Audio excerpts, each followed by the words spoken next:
أعوذ بالله من الشيطان الرجيم بسم الله الرحمن الرحيم فإن كذبوك فقل ربكم ذو رحمة واسعة ولا يرد بأسه عن القوم المجرمين سيقول الذين أشركوا لو شاء الله ما أشركنا ولا آباؤنا ولا حرمنا من شيء كذلك كذب الذين من قبلهم حتى ذاقوا بأسنا قل هل عندكم من علم فتخرجوه لنا إن تتبعون إلا الظن وإن أنتم إلا تخرصون صدق الله العظيم فإن كذبوك فقل ربكم ذو رحمة واسعة نبی جی اگر وہ لوگ آپ کو جھٹلا دیں تو پھر آپ فرما دیجئے کہ تمہارا رب بڑی وسیع رحمت والا ہے ولا يرد بأسه عن القوم المجرمین لیکن اللہ کا عذاب مجرموں سے کبھی ٹلنے والا نہیں سيقول الذين أشركوا لو شاء الله ما أشركنا ولا آباؤنا ان قریب وہ لوگ یوں کہیں گے جنہوں نے شرک کیا کہ اگر اللہ چاہتا تو نہ ہم شرک کرتے نہ ہمارے باپ دادا ولا حرمنا من شيء اور نہ ہم کسی چیز کو حرام قرار دیتے كذلك كذب الذين من قبلهم اسی طرح ان سے پہلے لوگ بھی جھوٹ بولا کرتے تھے حتى ذاقوا بأسنا یہاں تک کہ اللہ کے عذاب کا مزہ چکھ لیا قل هل عندكم من علم فتخرجوه لنا نبی جی آپ فرما دیجئے کیا تمہارے پاس کوئی اس کے اوپر علمی دلیل ہے اگر ہے تو ہمارے سامنے ظاہر کرو ان تتبعون الا الظن یقیناً تم لوگ صرف خیالی باتیں کرتے ہو وَإِنْ أَنْتُمْ إِلَّا تَخْرُصُونَ اور سوائے اندازے کے تم کچھ بات نہیں کرتے یہودیوں نے بہت سارے جانور حلال اور حرام کر دیے تھے پھر اللہ رب العزت نے نبی پاک صلی اللہ تعالی علیہ وسلم کی مبارک زبان سے وحی کے ذریعے سے بتا دیا کہ کون سے جانور حلال اور کون سے جانور حرام ہیں پھر اللہ تعالیٰ اپنے نبی صلی اللہ علیہ وسلم سے فرما رہے ہیں کہ نبی جی دیکھیے اگر وہ آپ کو جھٹلا دے تو آپ کو گھبرانے کی ضرورت نہیں ہے ان کو کہہ دیجئے کہ تمہارے رب کی رحمت وسیع ہے اللہ نے ابھی تک جو تمہیں نہیں پکڑا تم اللہ پر جھوٹ بول رہے ہو تب بھی اللہ نے نہیں پکڑا اس کی وجہ یہ ہے اللہ بڑی رحمتوں والا ہے بڑے بڑے ظالم دنیا میں آئے اللہ نے سب کو ڈھیل دی اللہ کا ایک قانون ہے قرآن کریم میں اللہ تعالیٰ فرماتے ہیں وَأُمْلِي لَهُمْ میں ان کو ڈھیل دیتا ہوں اور اللہ ہر ظالم کو ڈھیل دیتے ایک وقت مقررہ تک ظالم کو ڈھیل دی جاتی ہے ان کیدی متین اللہ تعالیٰ فرماتے بے شک میری پکڑ بڑی سخت ہے فرعون نے یہ سوچا تک نہ تھا کہ جس موسیٰ کو پکڑنے کے لیے جا رہا ہوں اور بنی اسرائیل کو قتل کرنے جا رہا ہوں وہی کھاڑی میری موت کا سبب بنے گی لیکن وہ مرا اور وہاں جا کر ڈوبا اور بڑے عجیب انداز میں مفسرین نے باتیں لکھی ہے کہ وہ مرتے وقت کلمہ پڑھنا چاہتا تھا لیکن جبرائیل امین علیہ السلام نے گارا اس کے منہ میں بھر دیا تاکہ وہ کلمہ نہ پڑھ سکے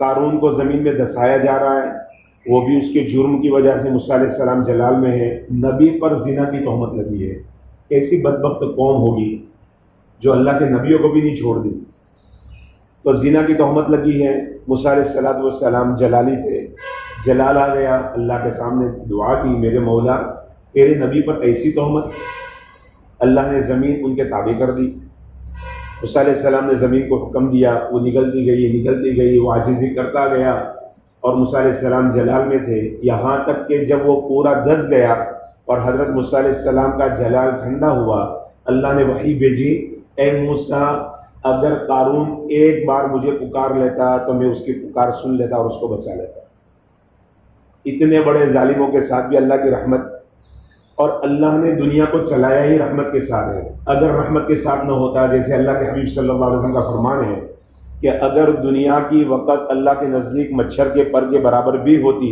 تو اللہ کسی نافرمان کو ایک گھونٹ پانی بھی نہ دیتا آج ہم دیکھیں مسلمانوں سے زیادہ عیش میں وہ لوگ ہیں ہم کتنا پلینوں میں بیٹھتے آئے دن اتنے پلین اپ ڈاؤن کرتے رہتے وہ لوگ اپ ڈاؤن کرتے ہیں اس میں ٹرینوں میں دیکھو فرسٹ اے سی میں ہم سفر نہیں کرتے سیکنڈ اے سی میں بہت کم سفر کرتے زیادہ سے زیادہ اگر ہم سفر کرتے تو تھرڈ اے سی میں کرتے یہ گاڑیاں چل رہی ہے کتنی ٹرینیں چل رہی ہے کون سفر کر رہا ہے ان کی پرائیویٹ گاڑیاں ہیں جس میں وہ سفر کر رہے ہیں لوگوں کے خود کے اپنے ہیلی کاپٹر ہے اس کے اندر سفر کر رہے ہیں آپ سوچے تو صحیح.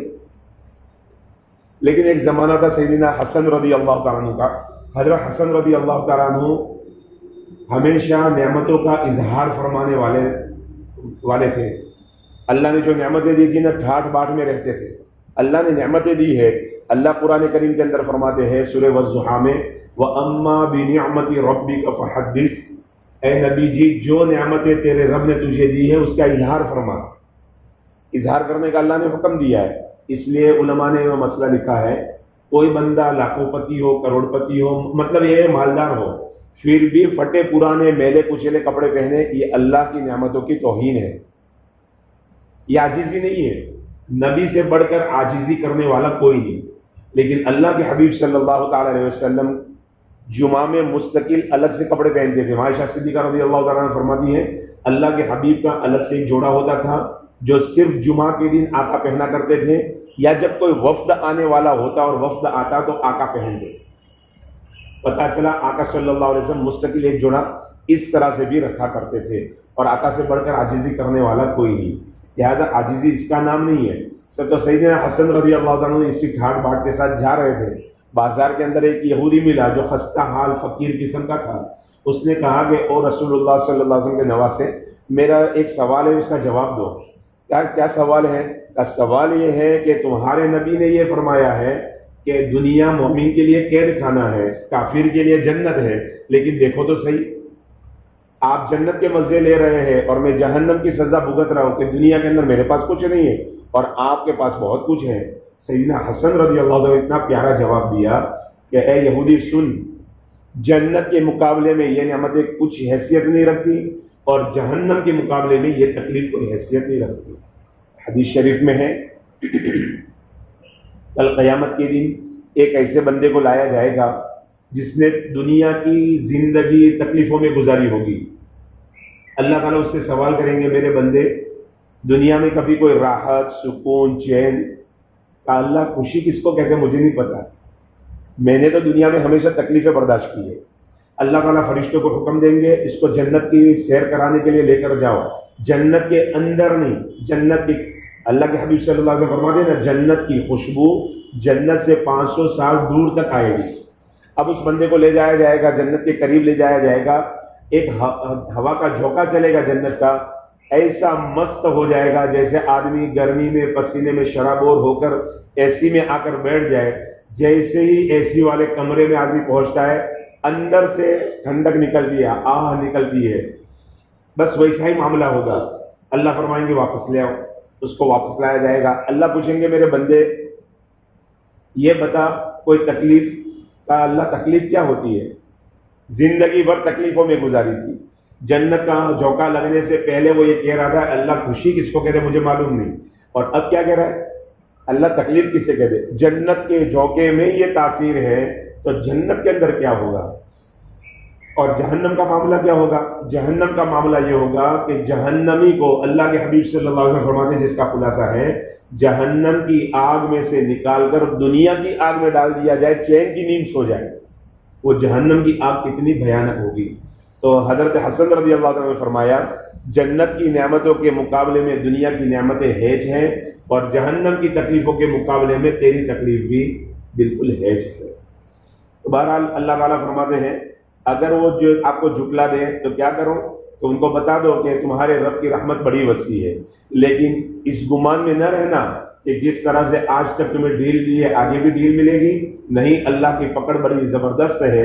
وَلَا يُرَدُّ بَأْسُهُ عَنِ الْقَوْمِ الْمُجْرِمِينَ. اللہ کی پکڑ اللہ کا عذاب کبھی ظالموں سے ٹلنے والا نہیں. اللہ نے بڑی بڑی قومیں دنیا کے اندر بھیجی. ہر قوم کو اللہ نے ہلاک کیا ان کی ظلم کی وجہ سے ان کی شرارت کی وجہ سے. قرآن کریم کے اندر واقعات بھرے پڑے ہیں. احادیث مبارکہ کے اندر بھی واقعات ہے اور تاریخ کی کتابوں کے اندر بھی واقعات بھرے پڑے ہیں. جب بھی کسی قوم نے ظلم کیا ہے اللہ رب العزت نے اس کو عذاب کا مزہ چکھایا ہے اور ایسا ہلاک کیا ہے کہ ان کا نام و نشان بھی مٹ گیا ہے. تو اللہ تعالیٰ فرماتے ہیں کہ نبی جی گھبرانے کی ضرورت نہیں. یہ تسلی کا سامان ہے. آپ کا رب جو ڈیل دے رہا ہے اس لیے دے رہا ہے کہ آپ کی رحمت اللہ کے عرش کے پر لکھا ہوا ہے وَرَحْمَتِي وَسِعَتْ كُلَّ شَيْءٍ. میری رحمت ہر چیز پر وسیع ہے. اور دوسرا جملہ لکھا ہوا ہے میری رحمت غالب ہے میرے غضب پر. اگر اللہ بدلہ لینے پر آ جائے، غصہ کرنے پر آ جائے تو ہمیں جینے کا کوئی حق نہیں ہے، لیکن اللہ اپنی رحمت دکھا رہے ہیں، اس لیے آج تک ہم بھی جی رہے ہیں نافرمانی